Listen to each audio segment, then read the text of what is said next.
guddaa qabdi sana yeroo biraa qaxaroo biraa qabattee taphachuu ni dandeessi. Har'a garuu waa tokko abaaboo tokko illee kenniifina biruma dhaabbaddaa koottaa manuma ishii nagaa bakka daqiiqaa 15 kan akka keetii kan akka aslii dhufee madeemuu na barbaadameeti malee taphni sun jira jedhee itti nama dhane. Miknaatum taphachuu inshallah ilma Oromoo sata'u ilma sheexanaa sata'u nama ummata kanaaf ilaalcha gaarii hin qabne wajjin hin taphatamu taphni tokko jedha. Akka gootti akka Mubaarak itti mala wanta Friday wajjin qabadhee kee intalatti kan biraatti qabadhee akka sabaatti eenyuun nu rabsitu yoollee taphatamee kee eenyuun nu rabsitee hin baatu. Nama saba kana xiqqeessu wajjiniin alaaqaan hin jiru. Mucaa injifachuun maal jechuun jinni yoo saba jaallattu arrabsita ummata Oromoo qabsiiftee taphachuu biisiisira. Ana akka gootti gala ummata Oromoo qabsiiftee taphatu. Aboo amma ata deema amma kee baa hundi feesaruu baara kara bijoo deema.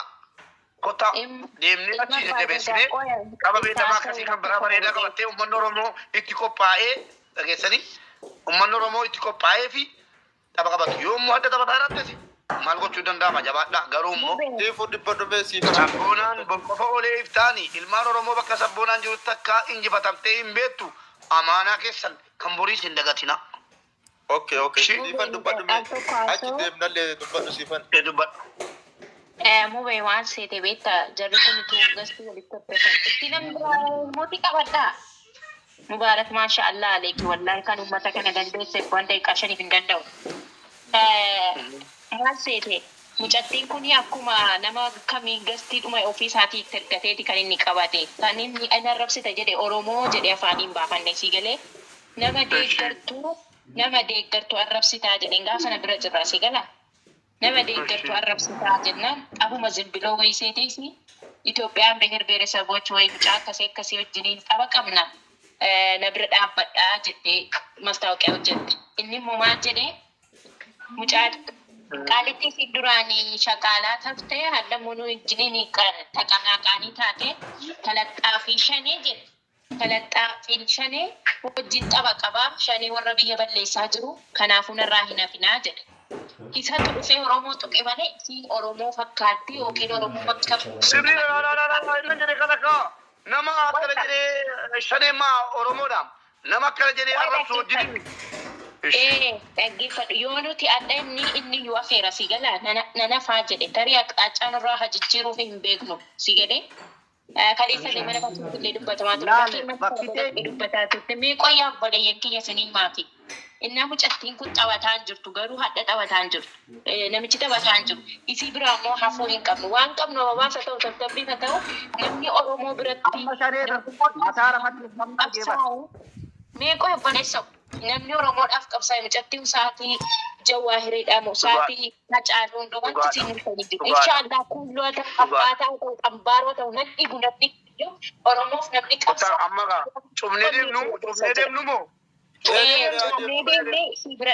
Mubaarak yoo keessaa qabaatte maqaa kootiin makiinaa naa kenniif akkaawuntii kun nagde. Illallah sabboonaa ofii kootiyyuu kaleessa argine tarii waan bituun hin qabu hodhi bitadheera. Sabboonaa jecha biyyi kaleessa xuuxxoo taa'e hodhaa xuuxxoo sabiyyii hodhe naannoodhaa sabboonaa waan kan dhabe. Okay, kamiif rakkoon qabu. Arattu kenna bakka kee siifan. In qabdaa keessaa. Moo'ee. Bakka moo'ee. Moo'ee bakka koo. Nama kuma tokko filawna gochisiisi Mubaarak. Nama sirreera. Bakka koochitti kenni gahiiti dhufeen boolos gochiisa. Waa kenne wayitiin. Bakka koo tolatti maallaqa sii kennaa. Kennaa waan biraa kennaan sana filawdhaan. Foloof hin boo'in foloo kuma tokko godhachuutu barbaadu foloo kan kuma 5 qabu yoo sii kennaa. Mucattiidhuma kana bira dhaabbadhaadha. Sinii galee Oromoo. Maqaa kiyyaan kenniif sa'aatii tokko tafee deeqaa 30 tafee galteetti iftuun. Amma galtee kaatee baatee sinii galee. Seenu oltuu amma achi deemnaa Mubaarak seeniitti yaada jiru hundaa dubbadhu. Siifuu bakka geemii natti ergattu dhaqaati. Mubaarakitti geemii ergadhuudhaan nama dabarsaafi. Siifan ati dhaqxittima yookaan moo taphadhaan eegaan. Siifan dhaqiitti namni achi deemu. Kan yaadni sirraa. Maan yaadatti qabdu. Siifan kana filaa deebisi kana seekkirattee. Ani tapha beellamaan qaba. Lakkoofsa qabarreechi meeda fiiditii deemsa. Akan tinggaliftu nama Abdishana way saayinee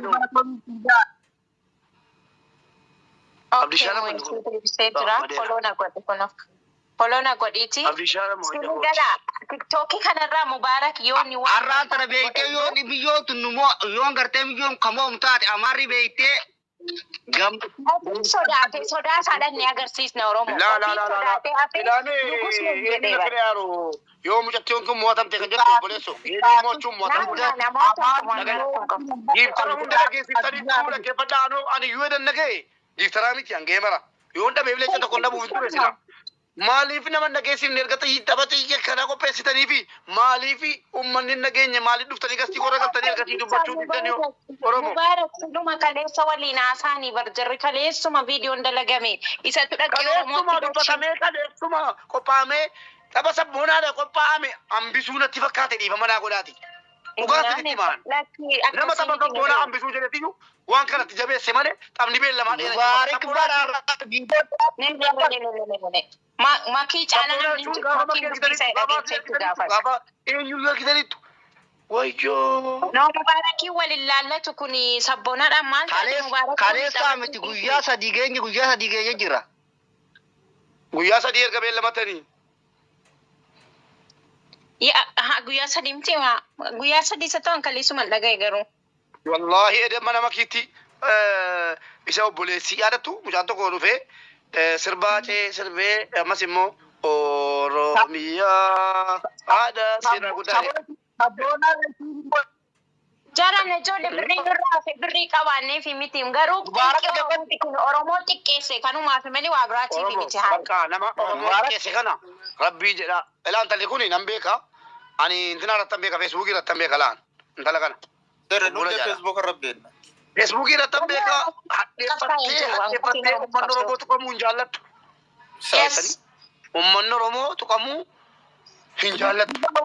Garuu viidiyoo hundi keessaniyyuu dhageessanii. Iftuu jedhamti warri maqaan viidiyoo sun dalaganii hadhaadhagoo keessanii fi baay'een gaddaa. Dhagaa natti ergitu geemii. Natti ergitu nama dabarsaa.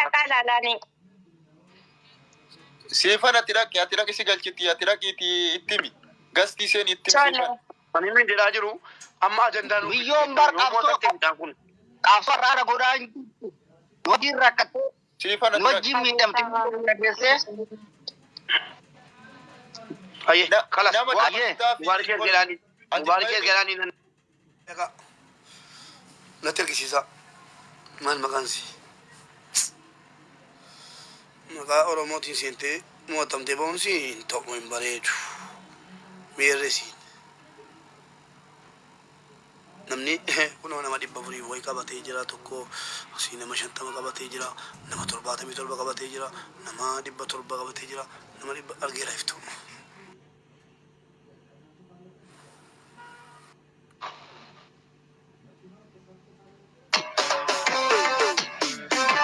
Iftu. Waye. Ahlan wa sahlan. Ahlan fik. Mubiye ndihna. Allo alhamdulillah ndihnak. አልሐምዱሊላህ ያው በቀጠሮው መሰረት ይሄ የምትመለከቱት በወለኔ ልብስ በባህል ልብሴ ከች ብያለሁ። እዚህ ጋር ብሔር ብሔረሰቦች ዛሬ የምጫወተውን ጌም የብሔር ብሔረሰቦች ነው። እዚህ ጋር በዘረኝነት በምን እንትን አትበሉት። ስለዚህ ሁላችሁም እዚህ ጋር ነፃ የሆነ ጌም አድርጋችሁ እንትን በሉ ማለት እኔ እንግዲህ በቀጠሮው መሰረት እንትን ብያለሁ። እንግዲህ የንጉሱና የሰራተኝቱ ጌም አንድ ላይ ይለታል ማለት ነው። ማን ነው ንጉሱ? ማን ነው ሰራተኛው? ሰራተኝቷ እኔ ነኝ። ንጉሱ ደግሞ ሰኢድ ወረባቦ ይባላል። እንግዲህ መቼም እንግዲህ ራሱ ነሽ ቅረቢ ያው በባህል ልብስ የሚባል ነገርም ንጉሱ የሚባል ነገርም አለ እንዴ? እንደዛ ከሆነ በቃ እኔንም ንጉስ አልኩኛ። ንጉስ መሆን አስፈለገ። በባህል ልብስ የምከች ብያለሁ። ንጉሱ ነገር አላደረ ነው በቃ።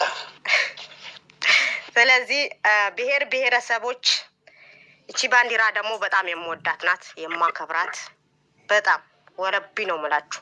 ስለዚህ የራሴ ባንዲራ አስፈላጊ ከሆነ ደግሞ ይኸው አረንጓዴ ቢጫ የሆነውን የራሴ ባንዲራ መንግስት መልካም ፈቃድ ሆኖ ማንነቴን አረጋግጦ ሲሰጠኝ በዚህች ባንዲራ ወለኔ ተውለብልባ እንድትወጣ ፈልጋለሁ። ልብሴም ደግሞ ይኸውና ማለት ነው። ስለዚህ ራስሽ ሆነሽ ቅረቢ ነው ያልከኝ። ይኸው ራሴ ሁኜ ነው የቀረብኩ፣ ራሴ ሁኜ ነው የቀረብኩክ። ስለዚህ አሁን በቅብራት አለ ስንዴ ቀረ። አሁን እዚህ ጋር አሁን ግማሽ ሰዓት ነው የቀረኝ። 4 ሰዓት ነው ቀጠሯችን፣ 10 ሰዓት ማለት ነው። ግማሽ ሰዓት ነው የቀረኝ። ስለዚህ ብሔር ብሔረሰቦች እንግዲህ እኔንም ሰያንም በኩል በማየት ከሁለታችንም ጎን እንድትቆሙ ፈልጋለሁ። ሰያው ሴት አያስፈራሽ። መቼም አለ እኔ አላቅም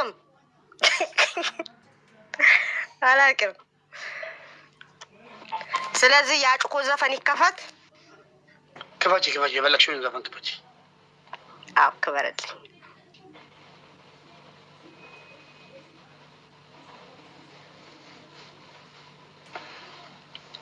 ኡሙ ማሄር እሱን ደግሞ የልጅ እናቱ ነች ማለት ነው። የኢትዮጵያ ባንዲራ አድርገሽ ኡሙ ማሄር የምትባለው ለምን ሰልቢታለች?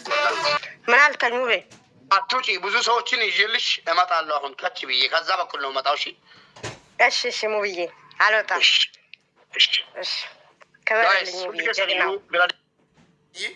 ለምን ተኮ ጉራ ሲረደ ሜኬሻ ቶፍሴ ጉረደ ነማች ለከ ገስቲ ሲረጋላ ደቂቃ ሶዶ መተፋውንቴ ፍራይዴ ላክ ባለው ወስላታ ጡጦ የሚጠባው ማን እንደሆነ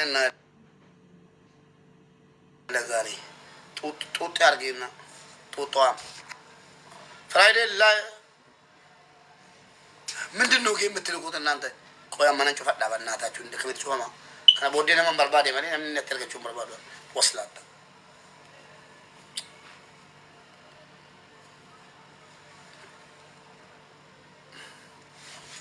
ዱከራ ካምና ኢንሻአላህ ዘረኛ ያው አንተ ዘረኛ ምንድነው ዘረኝነት? በእናታችሁ አሁን ዘረኝነት ከኔ ታይቶ ይጣጣል። ረሱላችን አለይሂ ሰላቱ ሰላም ዘረኝነት ጠንብናት ብሏል። ስለዛ እኔ ዘረኛ አይደለሁም ግን ዘራለኝ። እሺ ወይኔ ይረከን እንገራፋ ማሳት ይጀራገይራ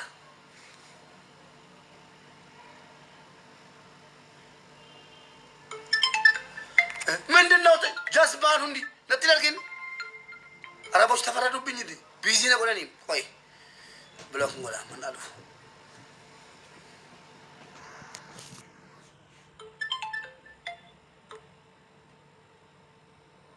guys come on bana kala banna da chuna bana guys पैसा दीजिए በጣም ቀጠሩ ምን ይመስል አይ पैसा በጣም ሰጥ ሲያረና አራት መቶ ሺህ ለምናምን ያለ ግንበርስ ምናምን ጨርሻለሁ። ቅጣት ጨርሻለሁ። ያው ቅጣት ጨርሻለሁ።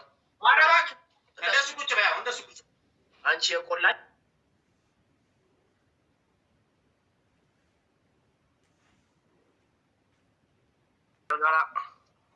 ፈይሰኝ ነገር